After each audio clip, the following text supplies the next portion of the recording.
Buenos días, don Eli. Buenos días, Marcelo. Muchas gracias a usted por venir y muchísimas gracias por estar acá con nosotros. Estamos con don Eli Feinsack. Espero que no haya problemas de decirle don Eli. No hay ningún problema. ¿Por qué habría problema? Diputado y candidato a la presidencia por el Partido Liberal Progresista, don Eli. Antes tengo un cuestionario que preparé específicamente para usted, pero antes de eso quisiera como que charlemos un poquito de su experiencia en la Asamblea Legislativa antes de pasar al nuevo reto al que se va a enrumbar. Don Eli, ¿es la Asamblea Legislativa como usted esperaba? ¿Lo sorprendió de alguna manera? Sí. Digamos que tal vez fui un poquito inocente pensando que iba a encontrar un poco de mayor nivel en las discusiones y también más disposición de sentarse a conversar, a encontrar puntos de acuerdo.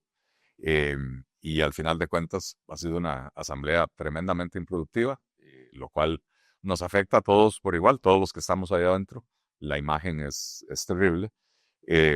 Y sí me he encontrado mucha mezquindad. Muchos de los compañeros diputados, ¿verdad? Que pueden estar de acuerdo con uno, pero mejor no te apoyo porque tenés intereses políticos diferentes de los míos. Entonces, al final de cuentas, si el proyecto es bueno para el país, ¿qué importa quién lo propone? Por lo menos esa es mi filosofía. Y en ese sentido, para mí ha sido, pues, una decepción, tengo que decir. Y a la gente le gusta mucho la transparencia. Podríamos decir quiénes son esas trabas que se topó con nombres y apellidos. Diputados de todas las fracciones, de todas las fracciones. No hay una sola que yo pueda decir que se exceptúa de eso, ¿verdad? Eh, eh, Uno siempre anda buscando el diálogo, uno hace propuestas serias y es difícil eh, de que algunos compañeros diputados se lo tomen en serio. Curiosamente, eh, las dos fracciones, tal vez más opuestas ideológicamente, hemos tenido la posibilidad de sentarnos a dialogar en proyectos específicos, es decir, me gusta tu proyecto, pero quisiera agregarle tal cosa, podemos ponernos de acuerdo. Y un ejemplo es una ley que propuso el Frente Amplio para exonerar de impuestos a las pymes en los primeros 2 años y luego una tarifa escalonada eh, para darles 6 años de respiro cuando una pyme empieza, eh, que es lo que se conoce como el Valle de la Muerte. Usualmente las pymes mueren en esos primeros 5 o 6 años. Entonces, darles un respiro con una carga tributaria reducida. Pero el proyecto de ley decía que para las pymes constituidas como sociedades anónimas. Yo me siento a conversar con Jonathan Acuña, que era el diputado proponente, y le digo, mira, Jonathan, el proyecto me parece genial, pero las estadísticas me dicen que el 85-90% de las pymes no son sociedades anónimas, son personas físicas con actividad lucrativa.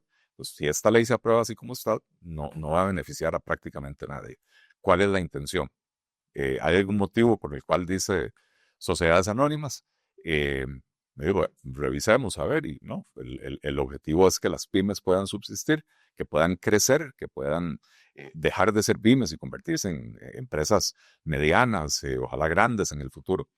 Y bueno, entonces modifiquemos eso. Y Jonathan me dijo, me parece muy bien la idea suya, presente usted la moción y yo le voy a pedir a los compañeros de otras bancadas que la apoyen en la moción. Y efectivamente, se aprobó la moción, se aprobó el proyecto de ley, ya es ley de la República. Me parece que es una ley fantástica, que no hubiera resultado beneficiosa de no haberse dado esa posibilidad de ese acercamiento. Eh, pero por lo demás, es bastante difícil lograr ese tipo de acuerdos. El PLP, usted sí me asegura que entonces es casi que la única bancada que no se ha dedicado a hacer eso en estos últimos 4 años.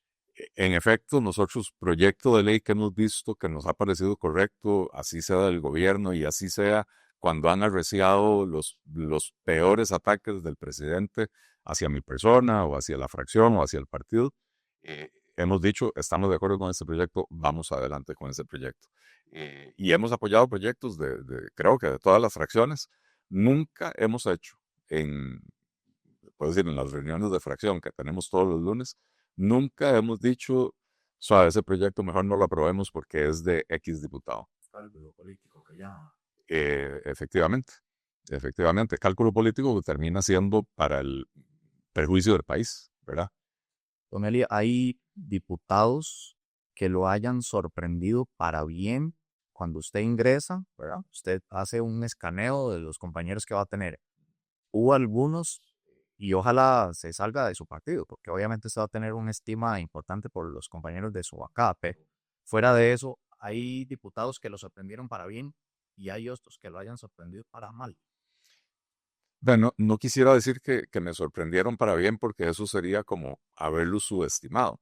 Hay diputados de los que yo no tenía ninguna referencia y con los que he podido desarrollar una relación cordial, profesional, con los que se pueden sentar a conversar y lograr acuerdos y avanzar. Eh, eh, Miren, muchos, le puedo decir que la diputada Sonia Rojas, el diputado Pedro Rojas, em, ya empecé a mencionar nombres, ahora quedó mal si no menciono a los demás. Mencioné antes a Jonathan Acuña, eh, Daniela Rojas, por ejemplo, ¿verdad? O sea, hay diputados con los que uno se sienta, conversa y es posible avanzar con proyectos de ley, ¿verdad? A veces diputados que tienen alguna objeción a un proyecto que uno ha presentado, uno se sienta, mira, ¿qué es lo que te molesta del proyecto de ley? Y rara vez es una cuestión muy de fondo, ¿verdad?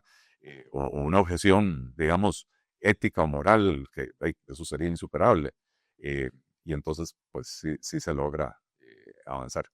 Eh, Mencioné tres, hay más, pero sí, o sea, como te digo, hay diputados de los que yo no tenía ninguna referencia, no sabía qué esperar de ellos, ni para bien ni para mal, y con los que uno ha podido ir desarrollando esa relación, ¿verdad? Que permite que las cosas avancen. Para mal. Eh, Que tal vez esperaba un poco más de ellos, de altura, sí, pero sí, sí, propuesta. sí los hay, prefiero no mencionar nombres, pero hay un diputado que antes de ser diputado, más unos años antes de ser diputado, me había venido a buscar a mi oficina personal, ¿verdad? O sea, me contactó por redes sociales y me dijo, yo lo leo a usted en el periódico, me gusta mucho cómo piensa, eh, eh, voy a estar en San José en tal fecha, usted me recibiría. Tuvimos una conversación amenísima, súper agradable, eh, y de una vez que lo tengo de compañero diputado, rival, digamos, de otra fracción, pues se da uno cuenta de que hey, todo lo que digo que está de acuerdo conmigo, por cálculo político no lo está, ¿verdad? Que si uno se opone a alguna propuesta de él, se resiente y ese resentimiento le dura semanas y imposible conversar, pero prefiero dejarlo ahí. ¿Y por qué no, no siente que el costarricense agradecería más bien esa transparencia de decir quiénes son esas personas, cuando tal vez usted considera como candidato a la presidencia que hay alguien que no está haciendo tal vez las cosas bien? Mire, a mí me quedan, no sé, 7, 8 meses como diputado. Yo todavía tenemos una agenda muy importante de proyectos en la Asamblea Legislativa que quiero que avance.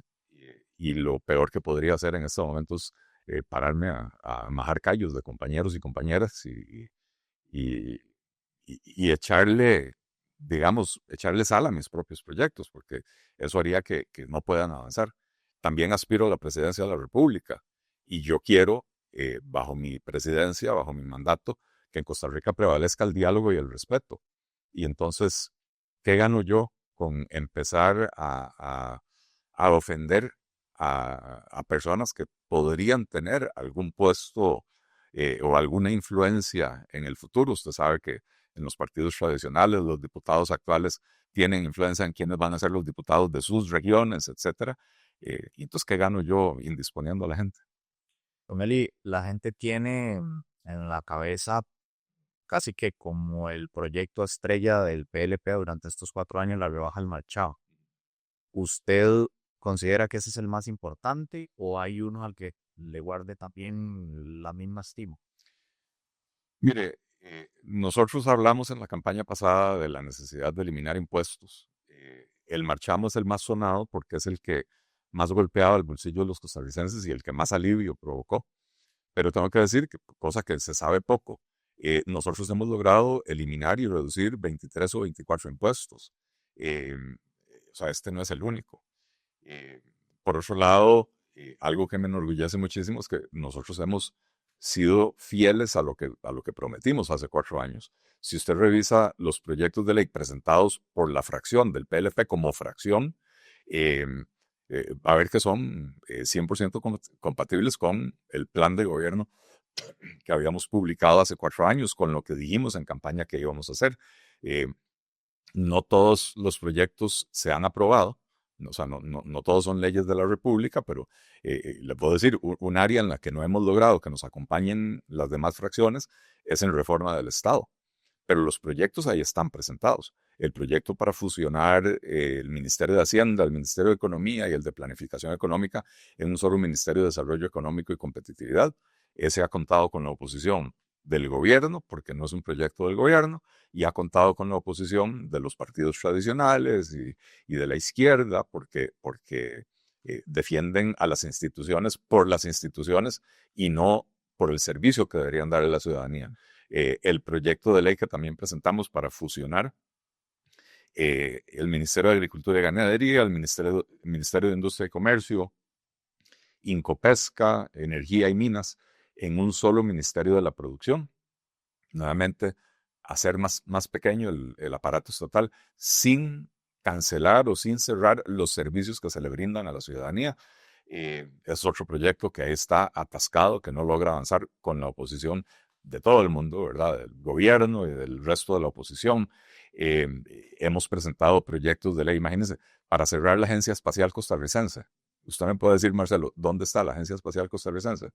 No existe, pero se creó por ley y como no existe y la ley es impracticable, propusimos derogar esa ley.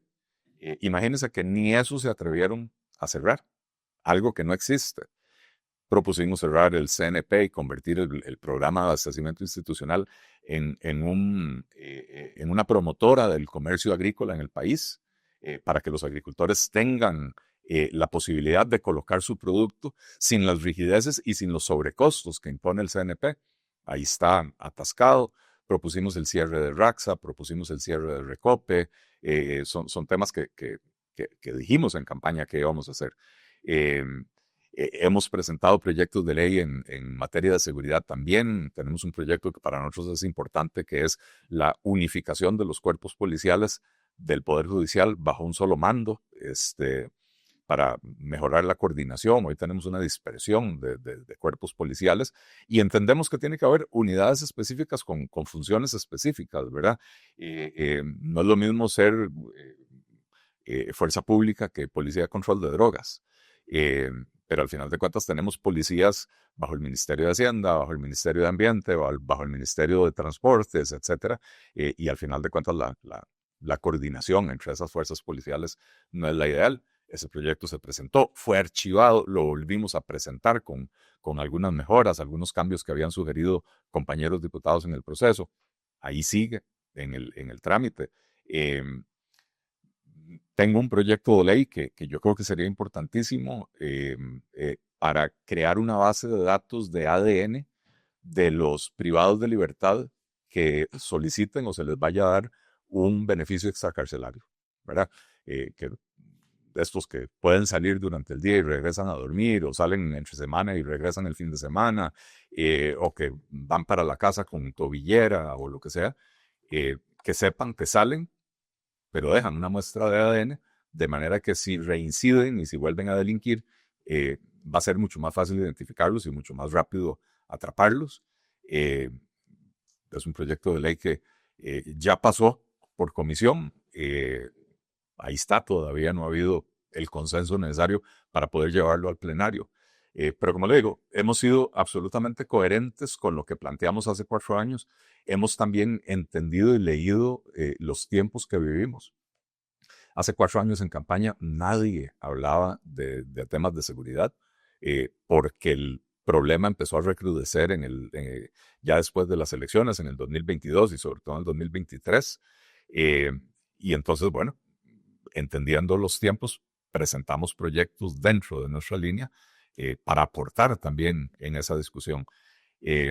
Así que De ahí hay muchísimos proyectos que hemos presentado, de los que yo me enorgullezco, algunos que ya son leyes de la República y otros que vamos a seguir insistiendo. ¿Cómo siente el apoyo de la gente a raíz de este trabajo? Porque usted lo siento muy satisfecho con el trabajo que han realizado. No sé si del todo satisfecho o si le queda alguna espinita, pero ¿cómo siente el apoyo de la gente en la calle? Si le reconocen algunos de estos proyectos, por ejemplo. Mire, yo no estoy satisfecho porque uno quisiera que todo lo que uno propuso se convierta en ley de la República. Somos la fracción legislativa más pequeña y entonces haber logrado eliminar o reducir 24 impuestos para mí es un logro grande, ¿verdad? Usualmente en Costa Rica los impuestos no se tocan y si se tocan es porque hay un problema, necesitamos echarle plata a ese problema, necesitamos financiar una nueva institución, o sea, va para arriba el impuesto. Y nosotros lo que estamos planteando es, dejemos de recargar el bolsillo de los costarricenses con tanto impuesto. Entonces, me satisface, claro, haber logrado convencer al resto de los diputados, que en su mayoría son estatistas, de la necesidad de eliminar impuestos. Entonces, eso me produce satisfacción, pero ciertamente uno quisiera ver más proyectos aprobados. ¿Qué le puedo decir? En la calle, yo tengo la sensación de que el trabajo legislativo no se sigue con tanto detalle, ¿verdad? Eh, la gente sabe que se redujo el marcham, ¿verdad? Mucha gente ni siquiera sabe de quién es la paternidad. Usted recordará que después de que Rodrigo Chávez se opuso rabiosamente a ese proyecto de ley, 3 días antes de su aprobación definitiva, lo apoyó y después salió prácticamente a decir, esto fue un proyecto del gobierno, lo cual es absoluta mentira, ¿verdad? Pero él quiso arrogarse esa paternidad. Eh, y entonces los comentarios que uno recibe en la calle son más por el trabajo de control político, que es a lo que la gente le presta más atención, que por los proyectos en sí. Lo del marchamo es un tema recurrente, siempre la gente lo reconoce en la calle, eh, pero sobre todo la coherencia política de saber apoyar proyectos de otras fracciones y del gobierno de la República cuando son buenos para el país, pero también de saber pararse y oponerse cuando son propuestas que consideramos que son nocivas. Eso la gente lo reconoce mucho. La decencia en el trato con las personas, en contraposición a lo que vemos todos los miércoles desde Casa Presidencial, ¿verdad? Son cosas que la gente le reconoce a uno. Y el hecho de que uno haya tenido la valentía de pararse firme y decirle al presidente 4 verdades también cuando ha sido necesario, ese tipo de cosas la gente me lo reconoce. Eh, Después se me acerca gente que me dice, me gusta su trabajo, pero quisiera que apoye más al presidente de la República. Es una conversación un poco más difícil, ¿verdad? Porque yo no soy un diputado oficialista, yo no pienso igual que el presidente de la República. Yo voy a apoyar al presidente en la medida que proponga cosas que yo considero que son beneficiosas. Jamás voy a apoyar al presidente en su proyecto que yo percibo como autoritario, totalitario y de permanencia en el poder. Jamás voy a apoyar al presidente en eso. Jamás voy a apoyar al presidente en la mala crianza, en el irrespeto, en el maltrato a las personas. Jamás voy a apoyar al presidente en la falta de respeto a los medios de comunicación colectiva. Y entonces, depende de qué entienda la persona por apoyar más al presidente, puede ser que tengamos acuerdo o desacuerdo, ¿verdad? Pero sí tengo que decir que en general, yo ando recorriendo el país, lo he hecho durante los 4 años, no es una cuestión de que porque ahora soy candidato lo estoy haciendo. Eh, y, y el trato de la gente en la calle es decente, es amable, es respetuoso.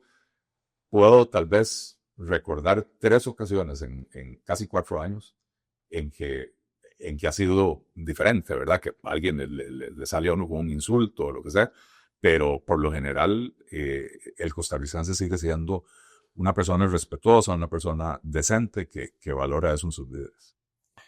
Don Eli, le voy a ser muy sincero, en las elecciones anteriores el PLP surgió, ¿verdad?, de manera sorpresiva y irrumpió en la política de una manera que a muchos nos sorprendió, ¿verdad? Muchos decían, qué bueno Eli, probablemente le va a hacer muy bien llegar a ser diputado y va a agarrar mucha fuerza y puede ser, es más, muchos lo veían como un candidato muy fuerte para las siguientes elecciones, ¿verdad? Porque usted iba a tener como un proceso interesante. Pero ahora, ¿cómo analiza usted que en las primeras encuestas uno esperaría, o por lo menos hace 4 años uno esperaba que en estas primeras encuestas usted o el partido estuviera más arriba? ¿Por qué en estas primeras encuestas se derrumbó todo ese impulso que había logrado en tan poco tiempo? Bueno, no es en estas primeras encuestas. A mí no me ha sorprendido ninguna encuesta y en el equipo de trabajo lo tenemos clarísimo. Hace 4 años nos partimos prácticamente de cero. Y es una buena posición para estar. Si usted analiza los últimos 4 procesos electorales, o los últimos 3, quien lideraba la intención de voto en septiembre del año antes de las elecciones nunca fue el presidente de la República. O sea, nunca fue la persona que resultó electa presidente de la República. Y además, las últimas 3 personas que ganaron la presidencia en septiembre figuraban dentro del margen de error, ¿verdad? Y entonces, a nosotros eso no nos preocupa. La Asamblea Legislativa es una moledora de reputaciones, siempre, pero más lo ha sido ahora con el presidente constantemente atacando y machacando. Tenemos un presidente que es fantástico para encontrar culpables, pero que realmente ha hecho muy poco, ¿verdad? Que a la hora de uno decir, ok, ¿cuáles son logros específicos del presidente o del gobierno de Rodrigo Chávez? Prácticamente nada. ¿Por qué? Porque hace planteamientos mal hechos o hace planteamientos irrazonables que él sabe que se los van a rechazar para poder decir, vean, yo lo intenté, pero no me dejaron. Y no es cierto, él ni siquiera intenta. Él no ha hecho ningún intento, voy a decir, por construir la Marina de Limón. Él lo que hizo fue un intento por plantear dejar a la Contraloría sin ningún poder, ¿verdad? Es decir, dejar a los políticos, a todos, me incluye a mí, dejarnos a los políticos sin ese control externo que establece la Contraloría para asegurarse de que los recursos de los costarricenses sean bien utilizados. Y donde mandó el proyecto de ley, y ese proyecto de ley no tuvo posibilidad de pasar, yo lo intenté, pero no me dejaron. ¿Qué fue lo que intentó? O sea, que la única manera de hacer obra en este país es brincándose todas las reglas y tapándole los ojos a quien tiene que verificar el cumplimiento de esas reglas, ¿verdad? Pero sí, la Asamblea Legislativa es una moledora de reputaciones, y yo eso lo tenía claro, y entonces dentro de ese entendimiento sabemos que partimos de una posición baja en las encuestas, pero que la campaña nos va a permitir, al igual que hace 4 años, mostrarle al país un partido serio, un partido propositivo, un candidato respetuoso, que no tiene miedo de decir las cosas, pero que no necesita recurrir a la chabacanería, a la pachucada, al insulto, a la ofensa para poder decir las cosas, porque se ataca los planteamientos y las ideas, no se ataca a las personas. Al final de cuentas, en un ambiente político tan fraccionado, hoy hay seis bancadas legislativas, 7 si considera a los diputados independientes. Probablemente la próxima también tenga 5, 6, 8 bancadas legislativas. Y probablemente, voy a decir, si yo gano la presidencia y saco 20 diputados, que sería un resultado fantástico, todavía me faltan 37. O sea, habría 37 diputados de otros partidos. Y entonces yo necesito conservar la posibilidad de dialogar con ellos. Si yo de entrada salgo con los tacos de frente, a golpear, a patear, bueno, cuando yo llegue a ser presidente, con la mayor fracción, pero todavía en minoría, va a ser muy difícil que logre sacar cosas adelante. Entonces, para nosotros la campaña nos presenta una oportunidad de recordarle a los costarricenses cómo somos, qué planteamos, que fuimos absolutamente coherentes entre lo que prometimos hace 4 años y el trabajo que hicimos en la Asamblea Legislativa, que el pueblo costarricense nos premió con una fracción, pero no dejó de ser la fracción más pequeña de la Asamblea Legislativa, y que si les gusta nuestro trabajo, necesitamos una fracción mayor, necesitamos el control del Poder Ejecutivo para poder llevar adelante estos proyectos con el impulso que le da a uno estar en la presidencia de la República. Vea que el año legislativo está dividido en 4 trimestres. Hay 2 trimestres al año donde el gobierno define la agenda de la Asamblea Legislativa. Y en este gobierno han sido periodos prácticamente perdidos. De todo el primer año, año y medio, casi no teníamos nada que hacer en la Asamblea Legislativa durante los periodos de sesiones extraordinarias porque el gobierno no convocaba nada. Y después ahora convoca proyectos muy poquitos, muy polémicos que atascan la dinámica legislativa. Pero imagínense que los proyectos de uno, los proyectos de la oposición, solo tienen 6 meses al año para avanzar, porque los otros 6 meses el gobierno no los convoca. Entonces, imagínense lo que podemos lograr con una fracción más amplia y con el control del Poder Ejecutivo, proponiendo el año entero, no solo en sesiones extraordinarias, los proyectos que queremos que avancen, pero además con vocación de diálogo, Marcelo, con poder sentarse con las fracciones y decir, ok, pueblo soberano, ¿a ustedes qué les interesa? Frente Amplio, ¿a ustedes qué les interesa? Nueva República, Liberación, Unidad y quien sea que llegue a la Asamblea Legislativa. ¿A ustedes qué les interesa? Armemos una agenda en común. Pero eso sí, estos son los proyectos del gobierno que queremos que nos apoyen a cambio de estos 8 apoyos. Sí, no se necesitan 40 diputados. No se necesitan. Para empezar, es prácticamente imposible lograrlos. En el año 82, Liberación Nacional, Luis Alberto Monge obtuvo, creo que fue un 57 o 58% del voto, y lo que logró fueron 32 diputados, ¿verdad? Llegar a 40, prácticamente tendría que sacar el 80% de la votación en el país, y ni el presidente tiene ese apoyo, tiene mucho apoyo, pero no del 80% de la población, ni se está traduciendo ese apoyo en votos para Laura Fernández en este momento, ¿verdad? Sí, es que no es él el que continuó. No es él el que continuó, así es. Pero sea quien sea que gane, va a necesitar, si quiere que algo avance, porque si vamos a continuar con este discurso de división, de resentimiento, de provocar fisuras en la cohesión social costarricense, nada va a avanzar en los próximos 4 años tampoco. Pero que llegue a la presidencia de la República, y en caso de ser yo, tengo la absoluta claridad de que Costa Rica requiere profundas transformaciones. Y que aunque uno saque 20 diputados o 25 diputados, todavía va a estar en minoría. Todavía va a necesitar el apoyo de los partidos de oposición, o por lo menos de algunos de ellos. Y entonces entender que hay que recuperar la capacidad de dialogar es fundamental. Y nota esa capacidad de dialogar en, por ejemplo, Laura Fernández, que es la que encabeza ahorita las encuestas y que es la propuesta del oficialismo para una continuidad. Tendríamos que preguntar cuál Laura Fernández. La Laura Fernández que está bajo la influencia de Rodrigo Chávez e intenta imitarlo y imitarle el estilo. Con esa no hay forma de avanzar. La Laura Fernández que yo conocí hace muchos años, antes de que tan siquiera pensáramos en Rodrigo Chávez, ¿verdad? Que era una persona, una profesional capaz, razonable, con la que uno podía sentarse a discutir proyectos de diferente naturaleza y encontrar puntos de común. Con esa sí se podría.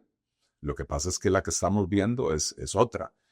Con decirle, Marcelo, que yo el 7 de febrero del 2022, el día después de las elecciones, yo llamé a Laura Fernández y le dije, quisiera que me acompañes como asesora en la Asamblea Legislativa. Y me pidió tiempo para pensarlo, después ya le llegó el ofrecimiento del presidente, me llamó y me dijo, mira Eli, me ofrecieron ser ministra de Planificación y la verdad que me interesa más eso. Me pareció fenomenal, ¿verdad? Ya estando yo como diputado y ella como ministra, la llamé y le pedí una reunión y le dije, mira, yo sé que Rodrigo Chávez habló de reforma del Estado estando en campaña, y yo sé que vos, que has sido funcionaria de planificación, has trabajado en el área de reforma del Estado y vos sabes que a mí me interesa mucho la reforma del Estado. Entonces, hagamos una cosa, decime cuáles van a ser las prioridades del gobierno para no atravesar el caballo y yo me dedico a las otras áreas donde el gobierno no manifiesta interés. Me hablaron del sector social, me hablaron de obras públicas y transportes, me hablaron de vivienda. Dije, perfecto. Yo me voy a dedicar a la parte económica y productiva. a plantear la reforma del Estado.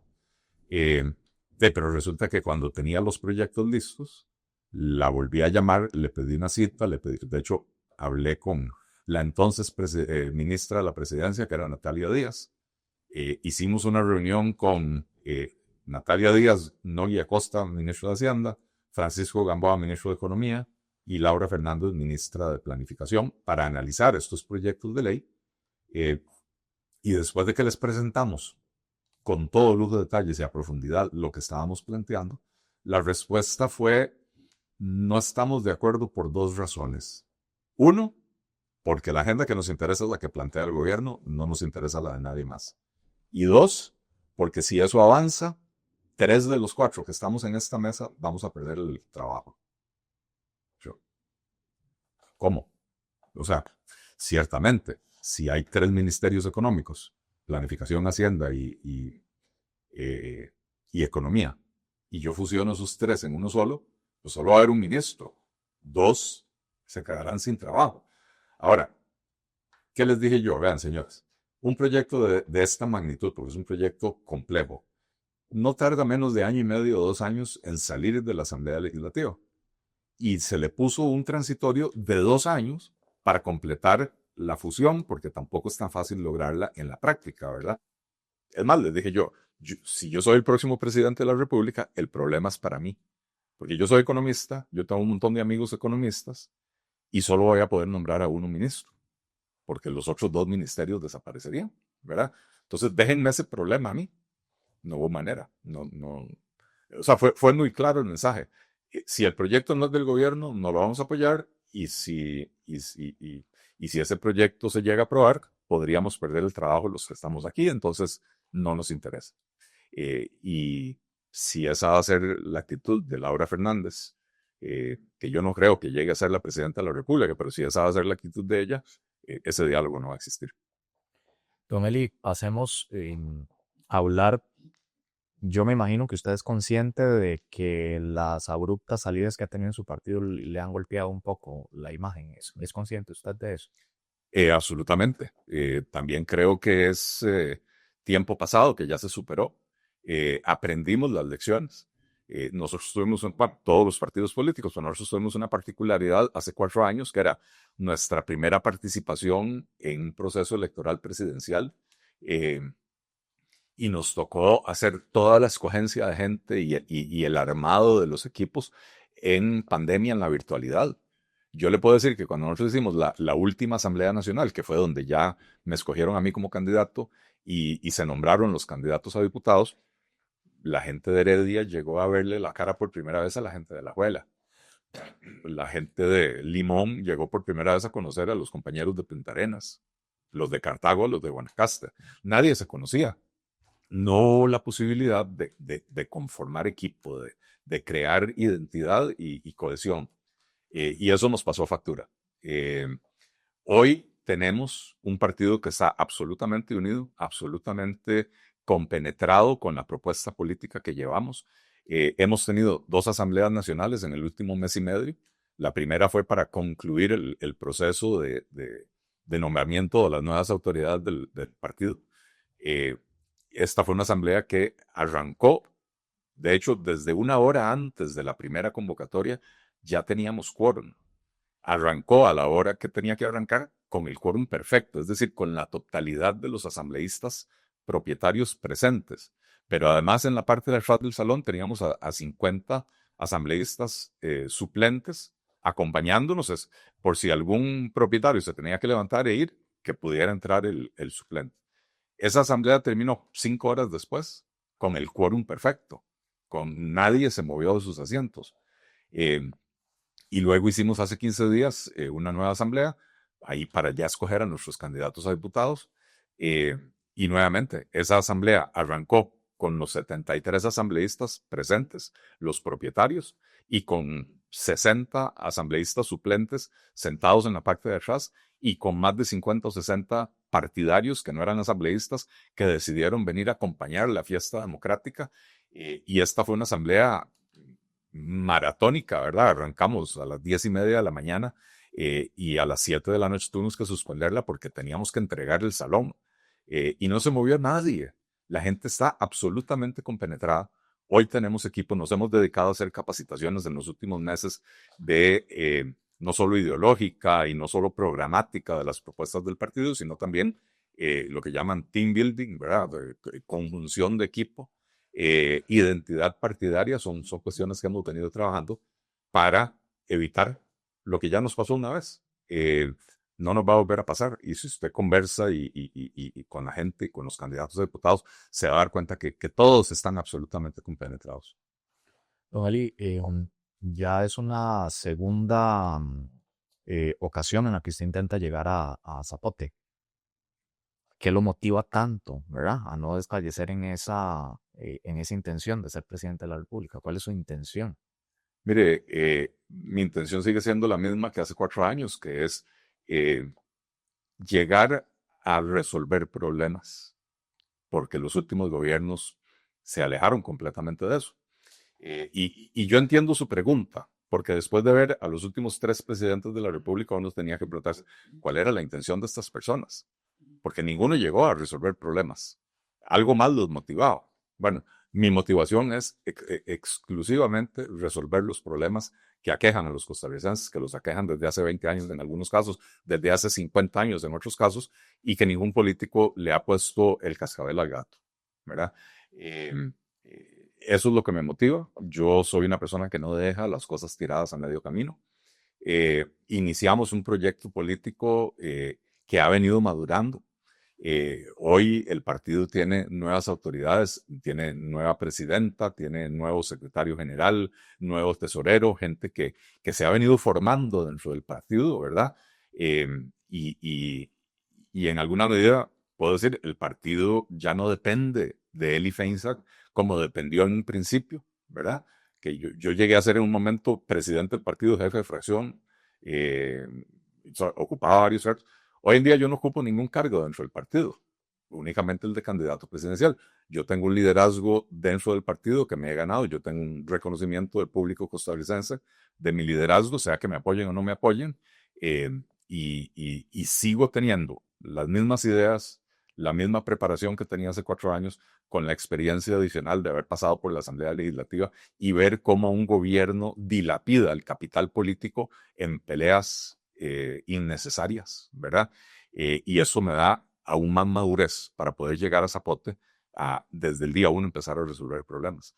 Tanto así, Marcelo, que nosotros estamos trabajando en una serie de decretos, ya tenemos uno listo, decreto que se firmará el 8 de mayo, apenas asumamos el poder, para hacer por la vía del decreto la reforma del Estado que nos permite la ley sin hacer un cambio a la ley, ¿verdad? Después empujaremos los cambios en la Asamblea Legislativa, pero es un decreto que crearía un gabinete con 13 ministros y ministras y no los 20 y pico que tenemos ahora, ¿verdad? Hay una nebulosa ahí. El Vox Populi dice que él podría ser un poco autoritario por estos problemas internos que se dieron.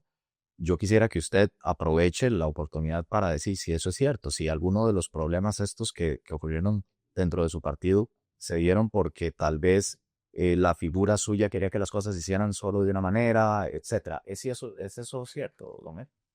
Marcelo, vea usted las posiciones políticas que están asumiendo algunos de los diputados que abandonaron la fracción. Posiciones de izquierda, posiciones populistas, que nada tienen que ver con el ideario liberal. Y entonces, yo sé que cuando la gente sale del partido, tienen que echarle la culpa a alguien. Y lo más fácil es echarle la culpa a la cara más visible del partido. Pero cuando ya usted ve sus acciones, no sus palabras, lo que están haciendo en la Asamblea Legislativa, las iniciativas que están apoyando, en línea con quién están votando, Frente Amplio, por si no se ha entendido la referencia, están votando con la izquierda. Y entonces es gente que traicionó a los votantes que querían tener una bancada liberal en la Asamblea Legislativa. Los que deben de dar explicaciones son ellos, no soy yo, ¿verdad? Yo no soy autoritario, pero sí le puedo decir que soy firme y que así como en el partido no caben personas que se meten en problemas con la ley, que tienen actividades cuestionables con proveedores del Estado, etcétera, eh, y no, digamos, no nos volvimos locos tratando de mantenerlos adentro para que no se viera una salida, sino que dijimos, no, mire, lo que usted hizo es indefendible, nosotros no podemos defenderlo, si no le sirve que no la defendamos, eh, las puertas están abiertas, ¿verdad? Esa misma actitud voy a tener yo como presidente de la República. Si usted va a ser mi ministro y yo me doy cuenta que usted está en negociaciones extrañas con proveedores del Estado o que usted está defendiendo intereses que no son los de los votantes que nos llevaron al poder y los de los costarricenses, porque yo pretendo ser el presidente de todos los costarricenses y no solo de los que me dieron el voto, ¿verdad? O no solo de los que me apoyen en las encuestas. Si usted tiene una agenda diferente, téngalo por seguro que va para afuera, que no lo voy a tolerar en mi gobierno. De ahí para afuera, usted puede hablar con la gente que trabaja conmigo. Yo soy una persona que escucha opiniones, que más bien pide críticas de todo. Doy un discurso, por favor, critíquenme. ¿Qué estuvo bien? ¿En qué fallé? Debí haber levantado la voz, debí haber bajado la voz, debí haber sido más emocional. Desde esas cuestiones que son más de forma hasta cuestiones de fondo. Las reuniones en mi despacho, por ejemplo, son reuniones donde los asesores saben que tienen absoluta libertad de decir lo que creen que me tienen que decir. Eh, Él y ese proyecto de ley, nosotros no deberíamos de apoyarlo por A, B y C. Eh, él y el proyecto de ley que nos pidió que redacte, no nos parece que deba ser una prioridad por X, Y, Z, con absoluta libertad. Nadie ha sido sancionado, nadie ha sido amonestado, nadie ha sido despedido por hacerme esos planteamientos, pero sí, eso ha resultado en que mis proyectos de ley salgan robustecidos cuando los producimos en el despacho, y me han evitado a veces cometer errores políticos porque nadie sabe absolutamente todo. Todos tenemos, digamos, puntos ciegos donde tal vez no vimos algo venir y para eso tenemos a los asesores que nos digan, Eli, mejor por aquí, no por allá, porque allá va a chocar con pared. Don Eli, hay figuras que en nuestro país que han intentado 3, 4 veces ser el presidente, Otto Guevara, Natalia Díaz, Patricia Alvarado, y la imagen de ellos se va diluyendo un poco. ¿Usted, si no tuviera éxito en estas próximas elecciones, le gustaría volverlo a intentar o considera que sería suficiente? Es suficiente. 2 veces es suficiente. Eh, para empezar, todas esas personas que usted mencionó son personas que han empezado su carrera política muy jóvenes.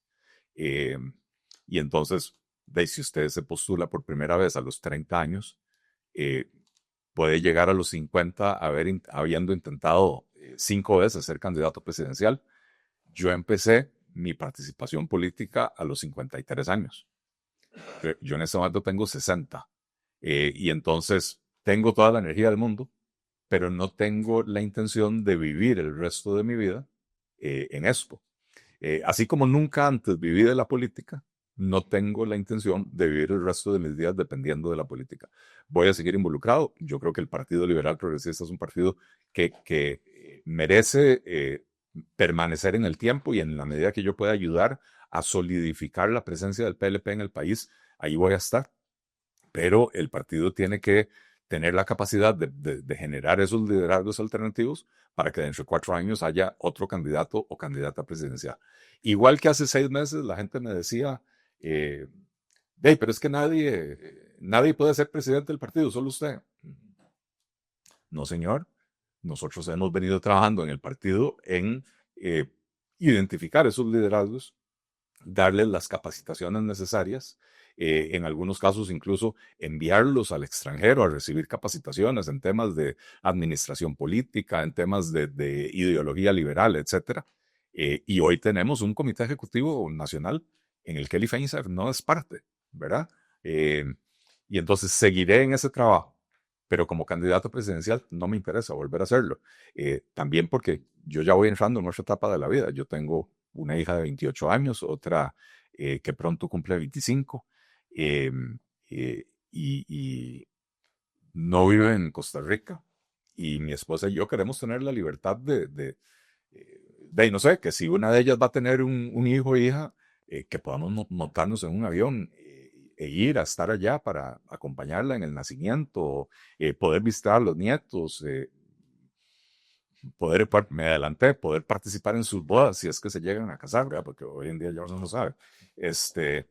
Y entonces quiero seguir aportándole al país, pero como candidato presidencial, 2 veces es suficiente. La democracia necesita renovación constante. Don Eli, hábleme de su programa de gobierno nuevo, ¿verdad? Evidentemente, usted presentó uno hace 4 años, pero el país ahora tiene otras necesidades. ¿Qué diferencias o cuáles son las diferencias más marcadas que cree usted que va a tener este nuevo programa de gobierno suyo? Mire, el enfoque definitivamente, hace 4 años nadie hablaba de seguridad. Hoy nuestro pilar número uno en la campaña es darle un golpe certero al narcotráfico y al crimen organizado. Eh,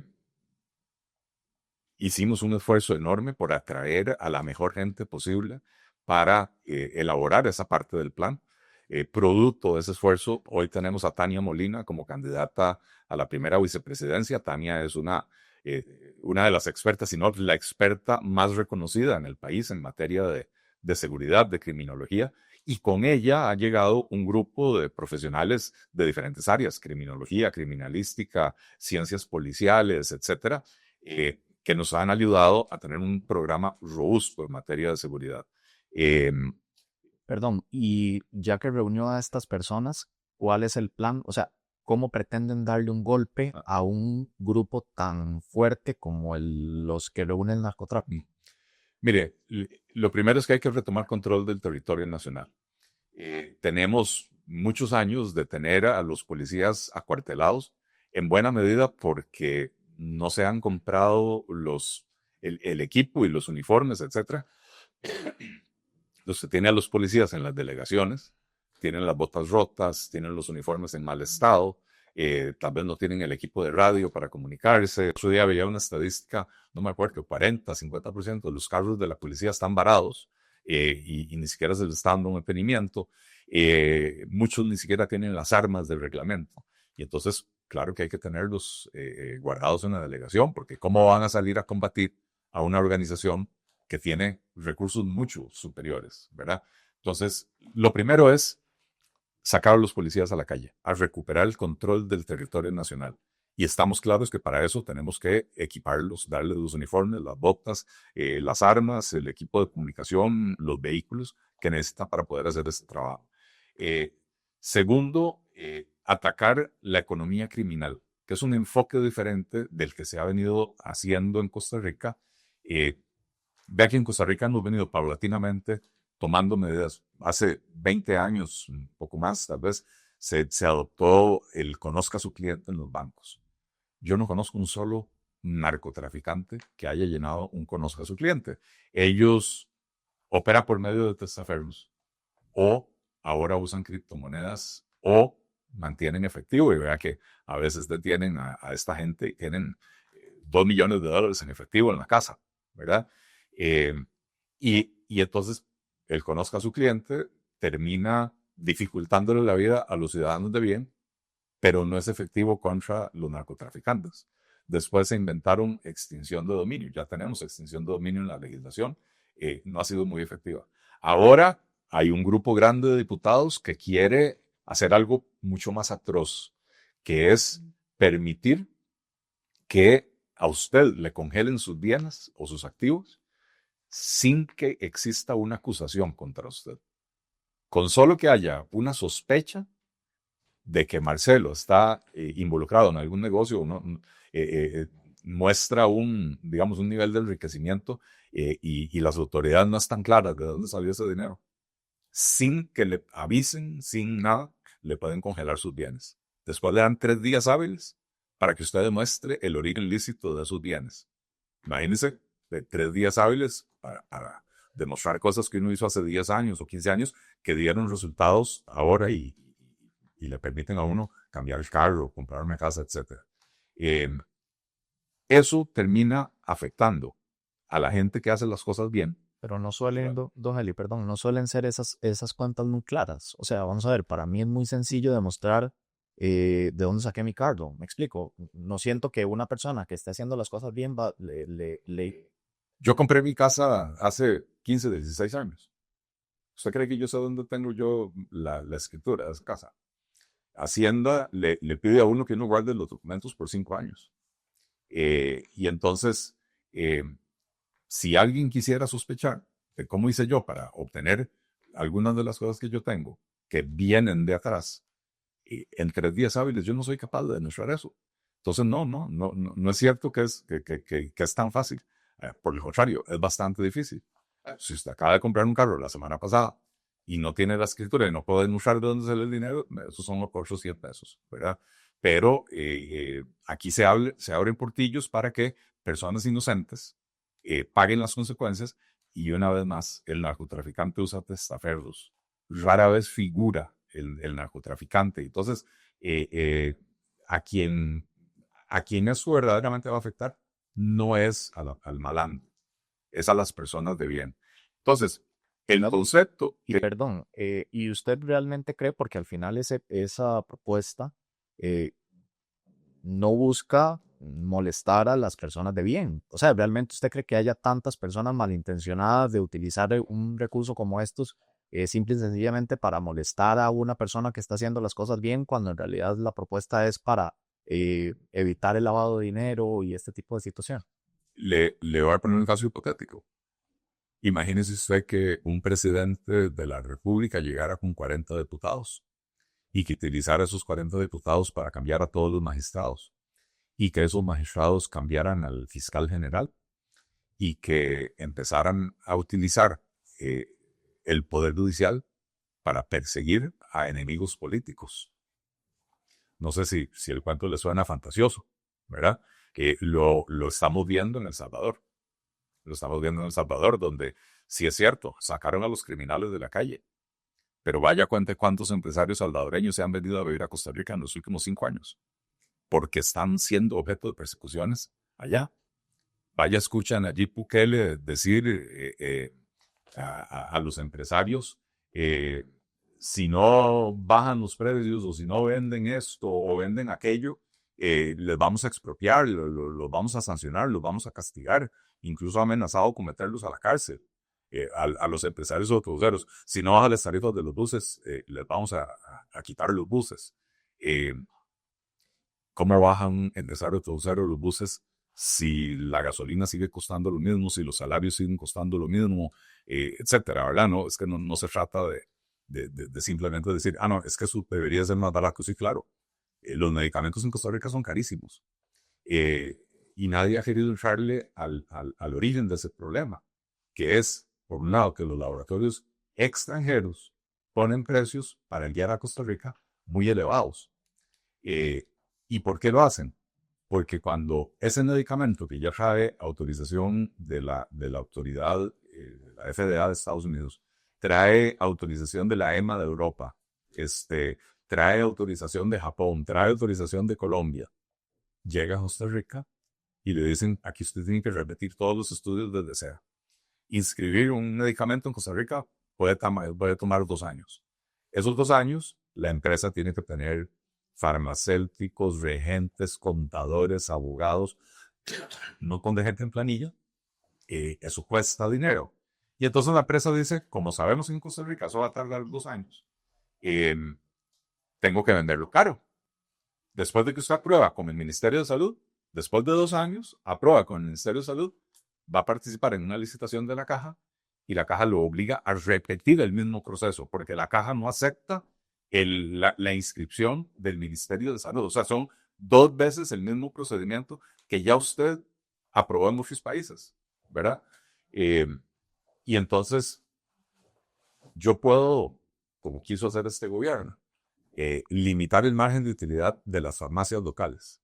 Pero el problema no es el margen de utilidad de las farmacias locales. El problema es que el importador a Costa Rica tiene que pagar el precio que el laboratorio externo pone.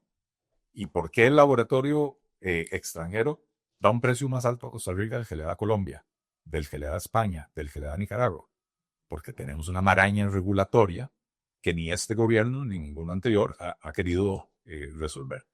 Eh, Entonces, sí, cuando usted le da poderes a ver, una enseñanza que le dan a uno cuando uno empieza a estudiar políticas públicas, y yo tengo una maestría en economía con especialidad en políticas públicas, lo primero que le dicen a uno es, nunca diseñe una política pública pensando en que las mejores personas la van a implementar. Piense siempre en las consecuencias de que sean las peores personas quienes las van a implementar.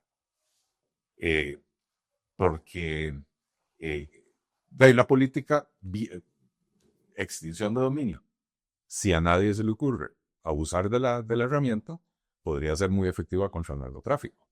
Lo que pasa es que, ¿qué garantía tengo yo, una vez aprobada la extinción de dominio, de que dentro de 5 años las condiciones no van a haber cambiado y va a haber gente que va a venir a abusar de esa herramienta para perseguir a rivales políticos, para perseguir a rivales comerciales, para eliminar competencia, porque todo eso al final termina afectando a la ciudadanía costarricense? Entonces, volviendo a la pregunta, el concepto de economía criminal es mucho más amplio que simplemente atacar las finanzas de los narcotraficantes.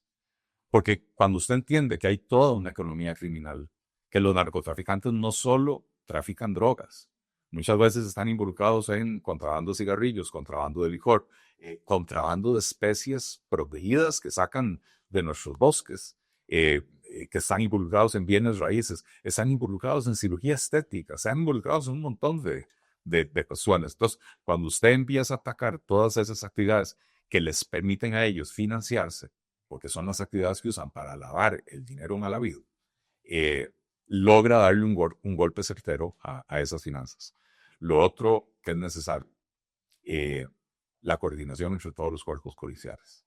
Ya había hablado de esto cuando mencioné el proyecto de ley que presentamos, pero aún si no se aprueba ese proyecto de ley, llevamos un par de años donde prácticamente no ha habido coordinación o cooperación entre el OIJ y la Policía de Control de Drogas, entre el OIJ y la Fuerza Pública, entre la Policía de Control de Drogas y la DIS, ¿verdad? Tenemos un país que está sufriendo una situación de inseguridad tremenda. Tenemos unos cuerpos policiales insuficientes en tamaño para la magnitud del problema que tenemos. Y encima de todo, tenemos una actitud de quienes nos gobiernan hoy de no dialogar, no dialogan ni siquiera entre las propias policías del Poder Ejecutivo. Cuando usted tiene los recursos tan limitados, tiene que juntarlos y ponerlos a funcionar para el bien del país. Y entonces, si la Policía de Control de Drogas está haciendo investigación, voy a decir cualquier cosa, está haciendo investigación en Guajiriquil, y el OIJ está haciendo investigación en Sierpe, intercambien información, ¿verdad? Cooperen. El OIJ es muy pequeño para tener presencia en todo el país. La PCD, Policía de Control de Drogas, es muy pequeña para tener presencia en todo el país. Bueno, entonces, cooperen y dialoguen. Ambas están generando investigación e inteligencia acerca de los movimientos de estos grupos narcocriminales. Compartan esa información, compártanla con la fuerza pública para poder hacer los operativos que nos permitan atacar con efectividad a estos grupos criminales. Entonces, cuando ya usted lo ve desde de una forma integral, el problema del narco, de la economía criminal, de retomar el control del territorio, de incrementar la cooperación entre cuerpos policiales, puede dar un golpe efectivo a estas organizaciones, puede hacer que el negocio de ellos deje de ser rentable en Costa Rica y empiecen a buscar otros horizontes, ¿verdad? Porque nos hemos enfocado por mucho tiempo en soluciones tradicionales. Que cuando haya, ¿cómo se llama? Escáneres, de aquí no va a volver a salir un gramo de cocaína. Y pues ya están los escáneres en Puerto Limón y sigue pasando la droga y sigue llegando a Europa la droga. Entonces, no hay una solución mágica. Hay un conjunto de soluciones que hay que trabajar de forma integrada, de forma multidisciplinaria, para poder dar ese golpe al narco. Wally, hay dos tipos de violencia actualmente que desangran a Costa Rica. Está primero la violencia que están aplicando las bandas de narcotraficantes con sicarios, etcétera. Pero también hay otro tipo de violencia que ya está como más impregnado en la sociedad. Yo no sé si usted ayer tuvo la oportunidad de ver un pleito en un restaurante, en un centro comercial, hubo un par de heridos en los desfiles del 15 de septiembre, en carretera cada rato se ven pleitos. Así es. eh, ¿Cómo solucionar esa otra parte de la violencia que se está impregnando en el costarricense? Y mucho tiene que ver con la educación, ¿verdad? Que viene en decadencia. ¿Cuál sería el plan que tiene usted para eventual gobierno para solucionar este tipo de problemas? Los dos ligados, ¿verdad? Tania Molina, nuestra candidata a la vicepresidencia, habla de las violencias, porque no es la violencia y no son solo dos tipos de violencias, porque están mencionando una muy específica que es esa violencia social, esa intolerancia que se ha desarrollado en Costa Rica. No mencionaste el caso de un bar en Monteverde donde antenoche hubo una bronca. Me pasaron el video. Duró minutos de minutos de minutos y la gente en vez de intervenir para pararlo, más bien cada vez se sumaba más gente. La violencia contra la mujer, los feminicidios que tenemos en el país, la violencia contra los menores de edad, eh, la cifra de menores que han muerto con el síndrome del niño agredido. Este año, en el primer semestre de este año, casi igualó la cifra del año pasado. ¿Verdad? Agresión contra menores de edad. Y esta es agresión que se da en las casas, que no se detecta afuera hasta que el niño o la niña llegan al hospital ya malheridos, maltrechos, y en la biopsia es donde detectan los golpes y los huesos quebrados y los abusos de los que venían sufriendo desde hacía meses o años, ¿verdad? Entonces son muchas las violencias. Y por eso Tania también habla del enfoque multidisciplinar. Usted no resuelve los problemas del país si no involucra dentro de la gama de políticas que tiene que adoptar para solucionar transformaciones en el sistema educativo. Si usted no incluye los conceptos de cultura y deportes y en general esparcimiento sano para darle a la ciudadanía opciones para poder, digamos, desfogar sus inclinaciones en actividades sanas, ¿verdad? No sé, tal vez en vez de ir a pelear a un bar, vaya a jugar básquet en la cancha comunal. Tenemos que, cuando hablamos de recuperar el control del territorio, también eso incluye recuperar los espacios públicos, como por ejemplo las canchas públicas, los centros de recreación, iluminarlos para que en la noche no se conviertan en antros de corrupción, de venta de drogas, de trasiego, etc. Entonces es una política integral que tiene que empezar ciertamente desde la base, y esto quiere decir desde la enseñanza temprana, desde la primaria, eh, inculcando valores, cívica. La educación cívica en este país dejó de darse o yo no sé qué ha pasado, pero aquello de, mire, abra la puerta o sea, dale el asiento a los adultos mayores, sea cortés, ayúdele al no vidente a cruzar la calle. Esas cosas se dejaron de enseñar en este país. Y no son cosas que vienen naturalmente, son patrones culturales que hay que aprenderlos en algún lugar. Y hoy tenemos el problema de que tenemos una generación que no recibió nada de eso, que son los que hoy son adultos que están metiéndose en cuanta bronca pueden verlo. Están esperando para ver una bronca para ir a meterse a volar un piñazo a alguien, ¿verdad? No es algo fácil de resolver y no es algo que se resuelva rápidamente. Lo que sí puedo decir es que en la medida que uno tenga éxito en controlar la mayor fuente de violencia en el país, que es la de los grupos criminales, la del crimen organizado y el narcotráfico, tenemos más recursos para vigilar en otras partes, pero también donde empieza a disminuir el nivel de violencia que uno ve en los noticieros, etcétera, empieza a permear hacia abajo. Es que, ¿qué pasa? los seres humanos somos interesantes en alguna medida. Se lo pongo de esta manera, Marcelo. Yo no sé si usted ha viajado a Estados Unidos. El costarricense, cuando maneja Costa Rica, hace un tercer carril donde solo hay dos. No cede el espacio, gira a la izquierda cuando hay un semáforo en rojo, etc. El costarricense se va de vacaciones a Miami, alquila un carro y maneja como el ciudadano modelo. ¿Por qué? Porque sabe que si lo agarran, la multa no es de 20,000 pesos, la multa es de 600, $800. Porque sabe que si lo agarran manejando borracho, va para el bote de una vez, ¿verdad? Entonces, no es que el costarricense no pueda, es que el costarricense se acostumbró a que aquí no hay reglas, ¿verdad? Entonces, en la medida que logremos controlar por lo menos disminuir significativamente esta violencia criminal y disminuir la actividad criminal, en el momento en que todos los miércoles desde Casa Presidencial se dé un discurso de respeto y no de insolencia, de mala crianza, de chabacanería, de pachuquismo, de ataques constantes, de violencia política, la gente empieza a ver otros ejemplos y esos ejemplos empiezan a permear. Entonces, es un tema que hay que, insisto, atacar con un enfoque multidisciplinario. ¿Usted sí cree que es reflejo de lo que la gente ve en la figura mayor del presidente? Bueno, yo no puedo decir que todo lo que pasa sea el reflejo de eso, pero sí puedo decir que cuando la gente ve que el presidente de la República tiene esas actitudes, mucha gente dice que si el presidente Coelho también.